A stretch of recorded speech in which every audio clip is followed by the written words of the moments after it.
Hey guys, this is Nick Christopher from Mob Tales. Hope you guys are doing well today. Hope you enjoyed the last show we had with Johnny A. Today we have a very special guest out of Mass in Boston, Anthony Arillotta, good friend, good guy, and we'd like to welcome him to the show. How you Hey, doing, Nick. Anthony? Good, Nick. How you doing? All right, my brother. Well, we're gonna talk a little bit about your background, things you're doing now. We're gonna go over a lot of bunch of different aspects. So I'm gonna throw out a couple of questions, things that myself I'm interested about. I know that you were released in 2017. Is that correct? For about you did like about 8 years stint, I believe. I got an 8.5 year sentence. I did 7.5. Right, something like that, yeah. But the question I had is, I know when you got out after the 7.5 years, you eventually opted out of the program. Well, Was that like a little bit after that, or during? Was it the same time frame during that transition, or was it a little bit later? I was never in the program. Oh, you never Um, were. Okay. All right. What was that? Was any particular? Were you? I'm assuming you were asked to do that. You were presented with that idea. Absolutely. They recommended it, highly recommended it. And from the day I got arrested and the day I decided to choose that route, I've always said I was coming back to my area from, I've told family members that, I've told ex-wives, ex-girlfriends, friends, I was always coming back. And the people that knew me always knew I was coming back here. So I was always upfront with that when during that whole time period. And in 17, I came back. But when you came, wasn't there? But you never. I mean, you did testify in two trials, correct? In 2011 and 2012. Right. When after that, when you did do that, um, there was you didn't have any kind of worry or fear, especially for your family, when you were actually released and you decided not to do that. Well, starting from back then, I had no fear. The mob would never do anything to someone's family as far as that. I mean, they've done in the Yeah, of past, course. Yeah. take it as that. And then secondly, going through that, I didn't really care, if I got killed. I didn't care. I don't care now if I get killed, which I know I'm not. I mean, it ain't going to be by the mob if I get killed. So no, I don't have no fear about that. Never did. And it's some sick way. I was hoping I did get killed going through what I went through, making that decision. That would have been better than dying in prison, getting killed on the street. So I would accept that.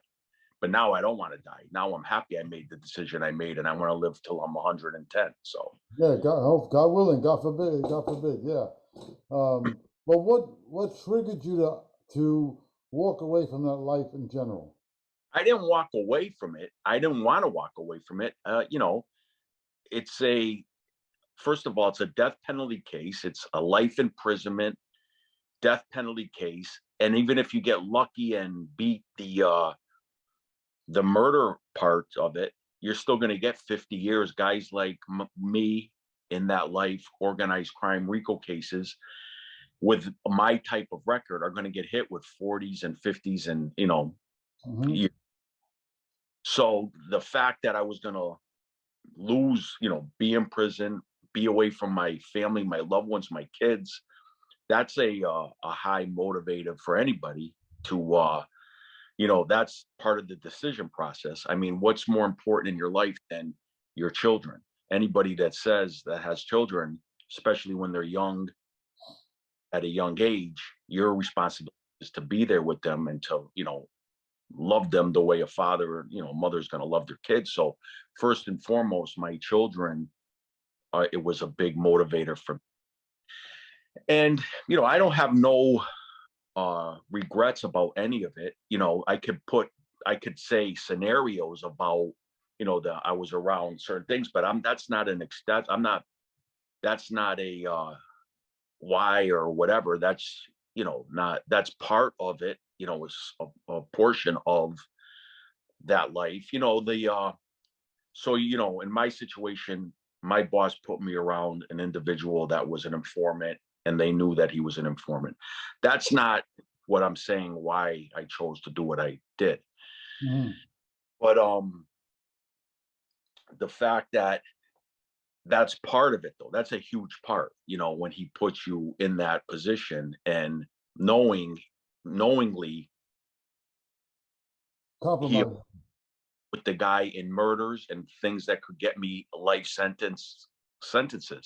So that's number one. And number two, when you go to prison in that life, and in any type of life with criminals on the street, they're not going to do anything for you. If you have a pretty wife, they'll look to you know, have sex with your wife. They will look to take any type of businesses that you have going on. They'll look to put their hands in it and take them all, and not even throw you anything out of the businesses that would create. So when it comes to any part of, loyalty on that end, when you are going to prison for the rest of your life, you're not going to expect anything on that end. And what you do have, if you don't have somebody out there that's watching out for you, they're going to take that too, including, your wife and, girlfriend or whatever, especially, what woman's going to hang around if you're doing a life sentence and you're never coming out of there. I mean, you can't blame the woman for that. No, that's true. You have 3 kids, if I'm correct. That's cool. All right, great. That's excellent. You now, based on what you just said, a lot of guys who decide to do what you did, just generally walk away from it or testify or whatever. A lot of people call these people, guys like yourself, they call each other, they call you guys names and say this and that. You didn't, stick to the oath and so forth and so on. And I have arguments with them saying, like, unless you're in that person's shoes, you don't really know what it feels like. You don't really understand. So, I mean, even though it's somewhat understandable, where you take an oath and this is what you're supposed to do, obviously that whole theory has been eroded, if I'm correct. In my opinion, it's been eroded, but in my case, it's still a hard decision. I wasn't built like that to give up and surrender. I don't like that. I don't want to do that. Usually the guys that are saying those names like you're talking about are guys that are informants or rats themselves. So when you see the guys on the social media and everything calling each of those guys names, over 90% are guys that have dirt on them and skeletons in their closet. And it's been proven time and time again. So in my case, not many people got hurt over me. Only 3 people in my area got hurt. 1 in New York and 3 in my area. I didn't care about the guy in New York. He was my boss. He was the boss of the Genovese family. He put me with this informant. And I was told by a Gambino acting boss that this guy's name, John Bologna, was an informant. I was told by a captain in the Patriarca family, Rico Petrillo. Patriarchas out of Mass and Providence and Connecticut, that he was in Connecticut at the time, that this guy, John Bologna, was an informant. And there was a faction in my area, the Shabelli faction, that knew this guy was an informant. I asked permission to kill the guy, and my boss would not let us kill him. And it could have happened very easily. So when I had to make that decision, before I had any thought of going that route, there was 3 guys in my area that were on the case with me. And I sent word to them that I was thinking about cooperating with the government, but I didn't want to do it without letting them know. And I also wanted them to also join me and cooperate with me. And that was before I had any meetings with any type of government agency or anything like that. So I sent word to them to say, life in prison, there's no shot of beating this. We're going to get found guilty and we're never coming out of prison. You guys want to see your families. I want to see my kids. I want to see my freedom. I want to have a chance at life. And if we get killed, who gives a fuck? It's better than dying in prison or, you can get killed in prison or whatever. So they had a decision to make, and that was their decision. Now I put the ball in their court to see if they wanted my idea was something that, my decision was something that they wanted to take part in, and that was on them. So I don't take no responsibility for them or wherever they are because of me, because they had a decision just like I had, and they could be out here with me right now if they made that decision. And from what I'm hearing, they wish they made that decision. Well, I think I know who you're talking about. The Greek hitmen, Forti and Ty Gaius, if I'm correct. I know Yeah. you reached out to them and to do the same thing you're doing. And Yeah. they obviously didn't want to do that. And unfortunately, they're both serving life sentences, if I'm correct. They are. And even I think it was Forti, if I'm correct, Freddie, as is the English version. He was obviously responsible for the Whitey Bulger murder. Well, And he's going to trial for it. So, and right, my definitely did it. So, I mean, which is a crazy case to begin with. I mean, what is your take on that? And the fact that they, because from what I understand, they transferred Whitey to that prison where it was not a justified reason. I mean, yeah, go to prison, but not somewhere like that at his age and his condition. And I'm not supporting him, believe me. I know he wasn't a good guy, but I mean, what is your view on that? well, he was at Coleman. It was could have been a high end, wherever it was a place that he could have lived the rest of his life in peace. He was treated very well there. He was treated like with a lot of respect. A lot of people gave him tons of respect. And he messed up by disrespecting the staff, and they had enough of him. He threatened the staff, and they had to get rid of him. Now, why did they send him there? Everyone, that's where the people think a conspiracy happened. How to send him somewhere. The guy was in jail, in prison he never accepted the fact that he was an informant. He denied it all the time. So the guy's in prison. He went to trial and got found guilty for 19 murders. He probably killed 60, 70 people throughout his life. But he got found guilty for 19 murders. He never thought in his mind that he was an informant. He corrupted the FBI. He corrupted the state police. He corrupted law enforcement. So he had a powerful brother that was very politically powerful throughout Massachusetts and Washington. And so they had to send him somewhere on those credentials. 19 murders, never getting out, dangerous organized crime boss. He had to be sent somewhere. Now, where did they send him? I believe what happened was he got murdered the next day. He got there at night. The next morning, he was murdered. I think it was a mistake. I think it was just an error on the prison part. I think if he got to go to chow breakfast, they would have realized that this guy's out there, and they would have immediately shut the prison down and got him, either in protective custody, in segregation, or or moved him somewhere. I just think it just happened so fast they didn't have a chance to act on that. That's my opinion. And if, everyone's, people, not everyone, people say that they put him there for a reason. Well, if he didn't mess up at Coleman, he would have never went there.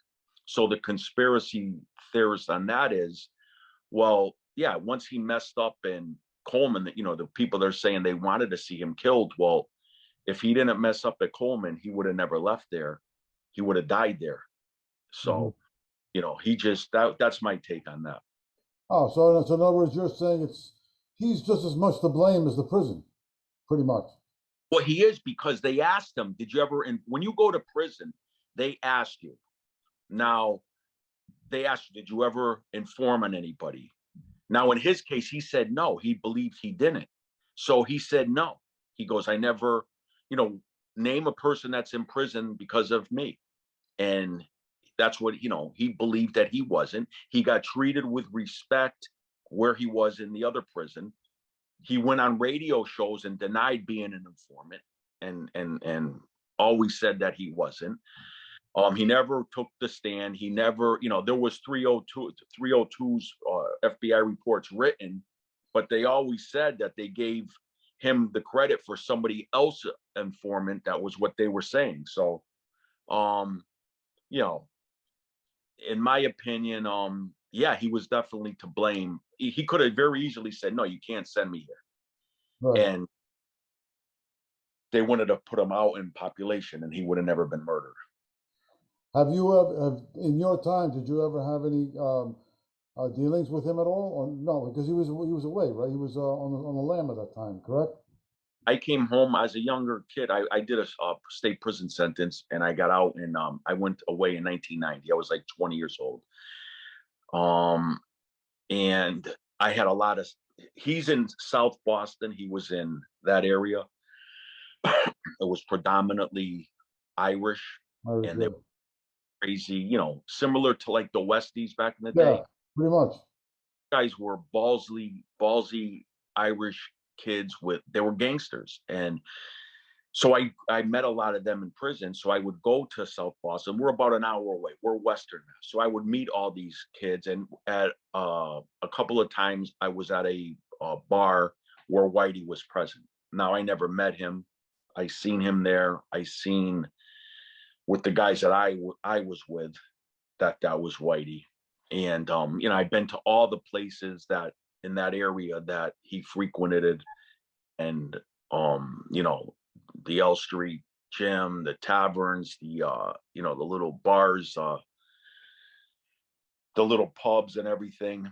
So, but I did a lot of business with the Irish guys in that in South Boston. Charlestown's another Irish town, and Somerville. A lot of, Massachusetts is a lot of Irish and a lot of violent Irish gangsters. When you go to state prison, it's loaded with Italian and Irish gangsters, and that's what we were. We had the Italian club, you had the Irish club, and we all got along. And they were dangerous people, murderers. I mean, I met several, both Italian and Irish that murdered several people in prison alone. So, Wow. Okay. I mean, the other question I had was, there was somebody that you were involved with, which I think was part of your murder case, Westerman, who was your brother-in-law, I believe. Um, that must have been, I mean, what was the reason for him to be taken out? If you can, well, if you can share that. he was going to get murdered back in '96. Freddie picked up a case with him. You know, we never killed him. We didn't really attempt strong to kill him in '96, but we had a plan to kill him then. Freddie ended up going to prison on that case. So did Westerman. And then 2001, he was messing around with my wife's sister. She was 19 at the time. And 2002-ish. And I made another plan to murder him. The family was in uproar over it, and they were complaining to me about the situation. He was like 49, she was 19. And so we put a plan into effect then. And I had Freddie take him out to dinner. I was waiting. He was going to beat me, wait 10 minutes before they left. I was outside with a driver. The driver was going to drive me. I was going to shoot him. They parked in the wrong spot. So that we didn't hit him that night. And then a year later, he ended up getting murdered. And it was the reason why was he was an informant. We were told that he was an informant, and it came out that he was an informant during trial. And that's the reason why he was murdered. Oh, wow. Okay. I thought originally, um, that he was murdered because of the fact, um, with his your sister the young lady that he was Right. involved with, that it was that was one of the reasons. He ended up marrying her. That he was going to die over that, but he didn't. The family ended up, the mother ended up accepting the fact. It's a drawn out story. I explained it on other shows, but I was Mhm. going to get a driver. Freddie was involved with it. And like I said, that night it didn't happen. Later on, a year maybe, I don't know how long, but they ended up getting married. And what took me off the fact back then was the fact that the mother, my wife's sister's mother, ended up condoning the relationship. They went out to dinner, and she took it's her daughter, so she kind of like not understood, but accepted it. Exactly, yeah. So that's what ended up happening. And so with that, I washed my hands at that time. They ended up getting married, and I want to say that was in like '03. They got married, and he got murdered in '03. Oh, wow, that's pretty crazy. In your opinion, I mean, we all know this pretty much, that the mob in general, not just in Boston, but around the United States, is pretty much in decline. It's. Do you think, even though we know it's in decline, do you believe it's ever gonna, completely die out? No, it's never going to die out, but it's not going to be. It's going to be. See, they stopped murdering people, Hmm. keep them strong. It's going to, in my opinion, it's going to be a sort of like a club instead of a dangerous organization that rivaled the United States government at one point. It's never going to be like that. It could. Listen, money controls the world. Money is power.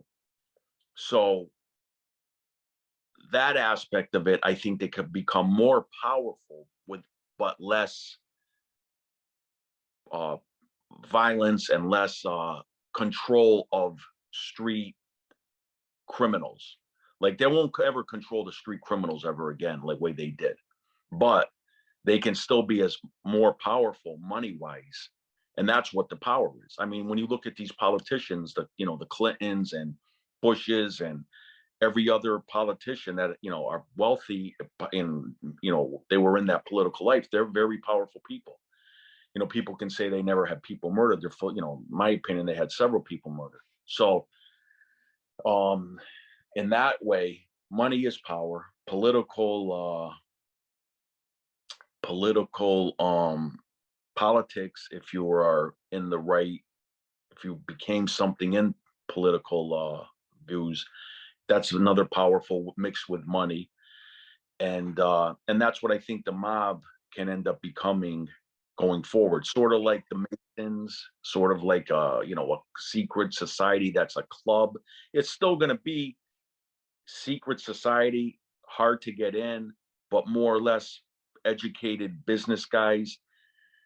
you know Maybe once in a while, they have a guy that, instead of, that could act out a, but I don't see that. I just see them moving forward, and if you mess up, instead of killing you, they'll just banish you from that society, and which is going to be worse.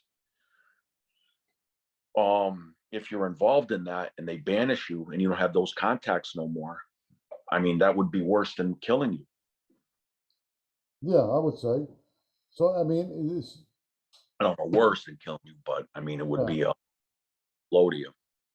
So, I mean, do you believe this transition you just talked about, which I agree? People say it's because of after the Gotti days, with his flamboyancy, him out all over the place, and made too visible, that they decided to go more or less underground. Would you equate that to that time period after John? No, I think what happened then, I don't think it's basically because of him. I think that was when the RICO charges were coming, and they were coming, and they were coming, and they were arresting, the taking down bosses of the families, and these RICO charges were putting them away for long periods of time, if not life. And it's common sense when there's murder involved in a RICO case, that's where you're getting these. That's what the federal government, the prosecutors want. They want the violence. If you pick up a case and there's no violence in it, and you're a mob boss, and there's no violence, and it's sports gambling, what you're looking at a few years in prison, if if anything. And but now you throw in a violent act or a murder, that's what boosts, and these RICO charges, that's what makes them go through the roof with these 30, 40, 50-year sentences. And so I think they realized that, and they realized that murder is the thing that brings all the heat. In anything. When I murdered here, that's what brought all the heat. That I was living the greatest life in the world until a body dropped. Once the body dropped, I had nothing but 24/7 law enforcement on me, 20 surveillance, 24/7. Everywhere I went, bugged. Every phone, anybody I talked to, anything, in tri-state area, New York, Connecticut, and Mass. Even Rhode Island, they were looking at us. So I mean, once the bodies drop, that's when the heat comes, and you're going to have problems. The other way, it's not a serious crime. That makes sense. These little union bid rigging, getting things with the garbage industry. It's not a lot of time. Well, so you came from the Springfield crew, am I correct? Springfield, Mass. Yeah. Right. And right now, currently, I mean, I'm not like we kind of passed on it a minute ago, but in the Boston area, is there any? Is those guys? Do they still exist over there in the North End? Does it still have any kind of power base at all? Yeah, there's still plenty of active Patriarca members in Boston area. There's a few throughout Connecticut. There might be a few. Rhode Island still has the Patriarca presence. They're not like they were. They understand now. Nobody wants to go to prison for the rest of their life. So, there's factions that don't like each other. Boston had a real vicious war back in the 90s. There was some serious gangsters that I would put right up there with any crew out of New York. That J.R. Russo, Bobby Carosa, Vinny Ferrara, these Revere guys. Barboza was a maniac.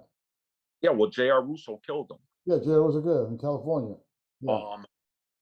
What the hell's his name? I'm forgetting his name. He was a boss. He was a big captain out of Revere, Zanino. So you had powerful captains. You had soldiers with multiple bodies underneath them. It was a serious crew, and there was factions there, and they were killing everybody. And Connecticut was loaded with them, and there was wars, and then they ended up getting arrested, and that's what pretty much decimated them. But same thing that happened with New York in the 90s. Same thing as here, only New York had 5 families. They were bigger, than the Boston, the Patriarchas, let's say. And so they have a chance to last a little bit longer than a Providence or a Well, Boston. but Boston was in Giulio territory, no? Jerry. Giulio was the boss of Boston, but he was the underboss of the family. He was Raymond Sr. Raymond Patriarca Sr. was the boss. Raymond Angiulo, Jerry Angiulo was the underboss. He ended up getting arrested, I believe it was in '84.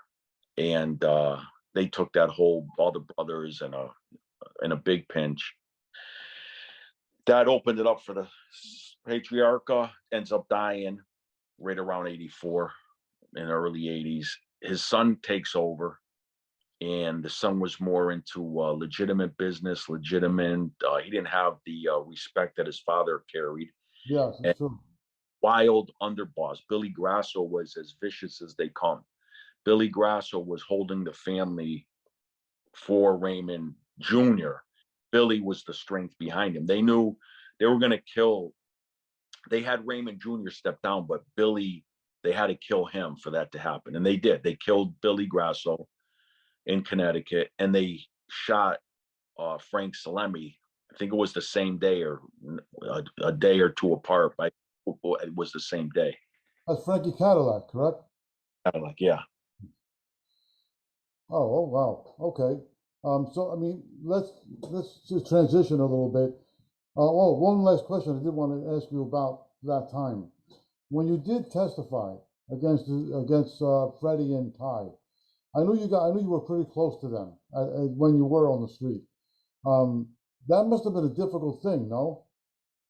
Well, yeah, it was very difficult. The decision itself was more difficult.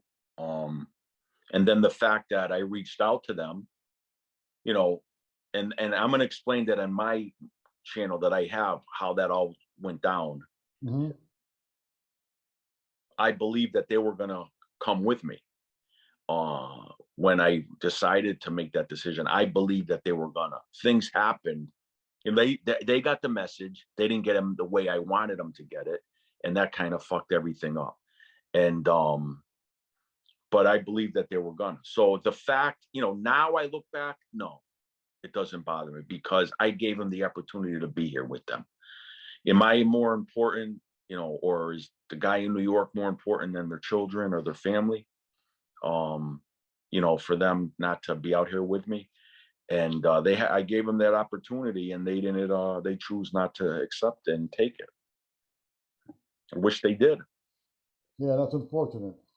Well, outside of all of your upbringing and what we just discussed, what is Anthony doing nowadays? What are you in the process of working on? I remember you mentioned one or two things to me, but maybe you can let us know, kind of like what you're up to.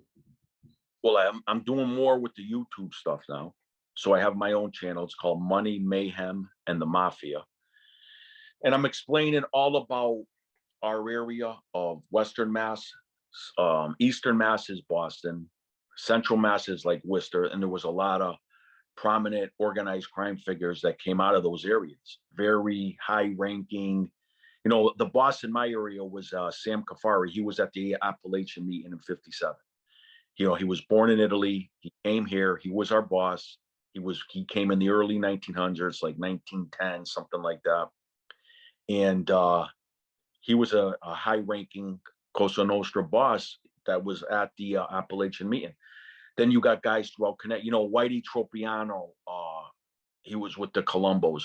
Murder Inc., he was with them. He was in Connecticut. You had high-ranking mobsters throughout Connecticut, Mass. So the show that I'm doing is doing that, is shining a light on those areas. And and then I'm also just living a great life. Once I got okay with getting back out, getting back into society, which took time, and it's it's a very it's a process that takes it. Weak minds aren't going to be able to do it. There's a lot of guys that attempted suicide over the decisions they made, and you can't blame them. There's a lot of guys that but once you figure it out, especially what the mob is today and what it's really about, you're going to throw your life away for no one that's going to take care of your family. They're going to look to fuck your wife, fuck your girlfriend, steal your money, fuck all your businesses from you, and do nothing for you while you're in prison. And you have no source of revenge to get at them to, murder them like you want to. So, and then on top of that, the life that you're living, your freedom, I'm living the same way as I lived before. I'm just not involved with organized crime. Still go to dinners, still mess around with, women. I still smoke cigars. I still eat well. I drink good booze. I just don't mess with, there is no organized crime around here. There's not, there's wannabes, but there's no presence of an organized crime in my area or, where I, throughout this area. And the ones that are made members and dangerous people don't want nothing to do with, you can't talk to them about organized crime. You think they're going to talk to somebody and talk about murder and all that. You can't get near them to even talk to them about that stuff. Of course not. That makes sense. So, I mean, so basically, in a nutshell, you're kind of like in a place right now where you're comfortable, you're free, you don't really miss that kind of, even though it's the thrill of Oh, it, yeah, but the little energy you get out of it, no. but you don't really miss that at all. I miss hustling the streets, making money. That I miss 100%. I miss hustling the streets because I was great at it. And I miss the fact that you don't have to kill somebody, but I miss the The money making opportunities. just like, hurt somebody without killing them. And, and I miss that because there's a lot of people, I miss that part of it. Not killing them, but, maybe just hit them in the head with a something and, beaten like that way. But I miss that. And I miss hustling the streets. I mean, it's a great feeling waking up whenever you want, just going out and hustling on the streets. And, you're your own boss. I never worked for anybody in my life besides my father, at his legitimate fruit and produce business. And it's a great, you wake up, you just do what you want, you answer to nobody. And I miss that part. If I could go back and stay in that life and have nothing to do with the organized crime mobsters and get made, I would have did that. And the violence that came with that, I would still do that. I would still recommend it for kids as far as just don't get involved with any organized crime, don't commit violence. There's nothing wrong with having a sports book. It's legal. Vegas has been legal for 100 years. I The agree. guys in it nationwide, sports gambling, they just don't want you to do it or mobsters to do it or anybody with a brain on the streets to do it. But the government, they implement it and it's okay. Same thing with the numbers. It's okay for them to do it, but if you do it, you're a bad guy. Same thing with borrowing money on the street. You can go to the bank, you don't pay that loan back, they'll take your house. They're worse than the mobsters. So those are all the crimes. They're not unethical. They're all money making crimes. And if you treat it right, the business right, and you don't hurt anybody, you're not part of organized crime, then what's wrong with it? You know what I mean? It's like, so I agree. So there's a bit of an oxymoron. Yes, I totally agree. Um, well, we're up on time, and I really am happy that you came on. I appreciate the fact that you took your time out, yeah, and thanks for all the updated information and the interesting news. I'm sure our listeners would be love to hear all that. And Anthony, I wish you all the luck in the world, and I hope to maybe have you on the show another time. absolutely, Nick. And I wish you, a good life, the rest of your life, and good fortune with your show. And it's a pleasure talking with you. And again, yeah, I'll come on again, and I support your channel. Again, my channel is the Money Mayhem and the Mafia. And maybe one day you come on, we'll do something with mine. That'd be great. I definitely would appreciate that. Stay in touch. You got my number, you got all my information. So keep in touch. All right, I will. Thank you, Anthony. I appreciate it, brother. Have a great night. Go have a You too, nice brother. dinner. Thank you. All right. Thanks, guys, for tuning in. Definitely leave your likes, share, subscribe to the channel, leave comments, and we'll be coming on with another guest next week. Thank you very much.